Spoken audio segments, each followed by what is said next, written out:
Hello. Okay, so this video, I'm going to make sure that I don't take up too much of your time, okay? I made a video a few days ago of part 1 of my experience working at a call center.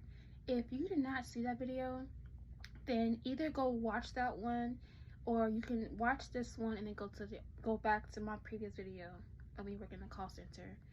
So I worked at a call center, y'all, but this was not no ordinary call center, because this organization, it dealt with real life circumstances well known in this country. Y'all, when I tell you this job, oh Lord, this was a lot. This was a lot, and I was not expecting it to be this much. I really was not at all. I found this job during a time in my life where I was going through a crisis, basically, and I was fleeing from a toxic household. So this job, basically, it helped me to live in Airbnbs for a short time, because I didn't stay at the call center for long. I only stayed there for like 6 months. I could not do it. I see so many people, they say they worked at the call center for like 1 day or 1 week and they couldn't do it anymore. And 1 day and 1 week is really enough. You know what I'm saying? You get your full experience sometimes in that 1 day, and you're like, I can't do it. I can't last a whole year here, you know?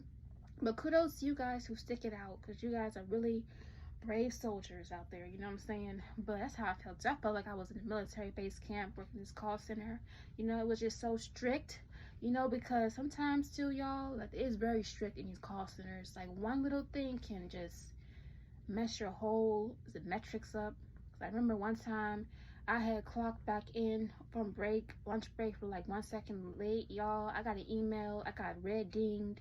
They said that I was like 1 to 3 seconds late, because my lunch break was 30 minutes, but I clocked back in around like 12:30, 0.01 or 0.03, and I was like, that is so petty for them to ding me for that. Like, I was not a minute late, I was a few seconds to clock back onto available late. And the funny thing was, y'all, I was in training during this time. I wasn't even taking calls, but I still got dinged. So that was like strike number 100, because I was already going through just so much on top of everything that I was going through.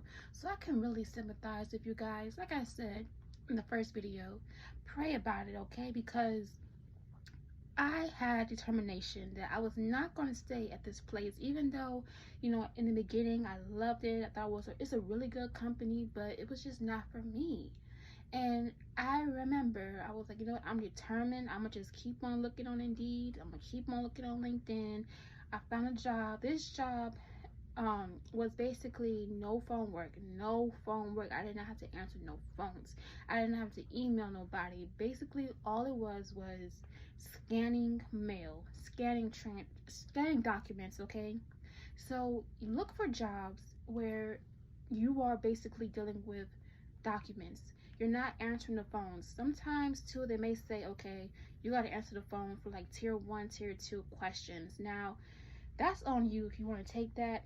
I did have a job before like that, because it wasn't a call center role, but it wasn't documents, and they had us on like tier 2 lines. We had to answer questions, but I tried my hardest, y'all, to just not answer the phones. Like, I did my hardest. I lasted about a year until they put me on the phones, and then I had to do a lot at that job. But that's another story time for a whole another day. That's not even a part of this video. But yeah, look for a job where it is like mail work. You don't gotta deal with people, because that is taxing, that is tiring. And on top of if you're going through something already, it's a lot. I felt like I was chained to my headset, to my laptop. I could not even move, because in a call center, the calls are back to back to back. You don't have time to breathe. You don't have time to process what you just heard over the phone. And like I said, these were real people. They were going through difficult times, and it was a lot, but I'm just thankful that I was able to get through that. Like I said, I prayed every morning. I would not leave that part out, because it was God's doing. I just prayed every morning. every morning before I got out of bed. Like, God help me today because I'm gonna need strength. And prayer works, y'all. Like, don't forget to pray, okay? It does not matter what stage of life you're in, just pray, because prayer will bring you peace. It will bring you calmness before you go into work, and it also puts your situation into God's hands. And you're like, you know what, God, I can't handle this on my own, so can you please take this in your hands and just hold me up today?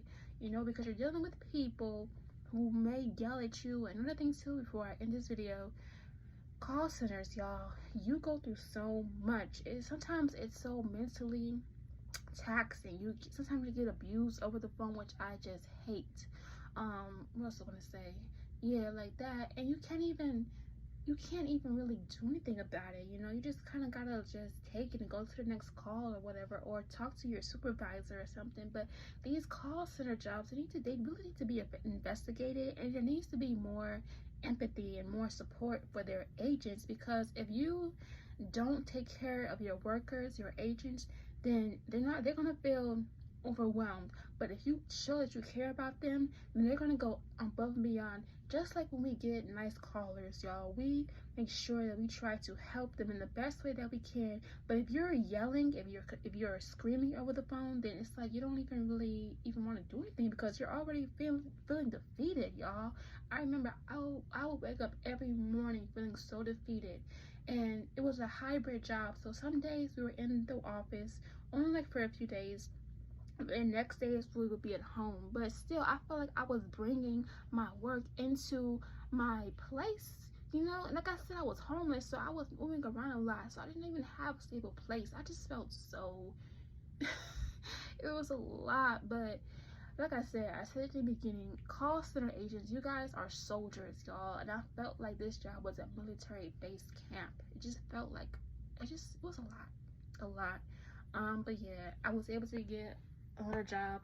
Now, I have not gone back to the call center. I did actually receive a job posting from a temp agency, and they were saying they would pay me the amount of money and they said they would pay me. It really was like, wow, that's a lot of money. It was a lot of money, y'all.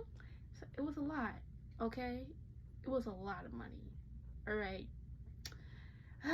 But I just couldn't do it because I started to get PTSD. You know, I'm not really in a space right now where I could go back to the call center. I don't know if I want to go back into the boxing ring again. But yeah, just if you're in a call center, make sure that you're highlighting your skills, because you do a lot. You're a troubleshoot agent sometimes. You're a good listener. You gotta empathize with people. You gotta answer the phones. You gotta work well under pressures and tight deadlines, because y'all know these deadlines, y'all, in these call centers. You can't. It's just so much. So many rules. You gotta stick by the script and all type of stuff. So just try to highlight that on your resume and explain what you did, explain how you help your callers, you know, and just really emphasize that, you know, that you're a very helpful person, because these call centers, you got to be very helpful. One last thing, whenever I call a call center or a customer service agent, I always try to be so kind, because I already know that they're going through so much, and I just try to be so kind. That too. If you can be kind to your agent when you're actually a customer at that time, make sure that you're kind to them, and they will help you. Like I would say they will help you more, so if you're very kind and pleasant and patient. So that is it, y'all. If I come up with anything else, I would definitely come back on here and share, but I had to make a part 2 because some stuff I left out. But thank you for watching, and hope you have a great day. Bye.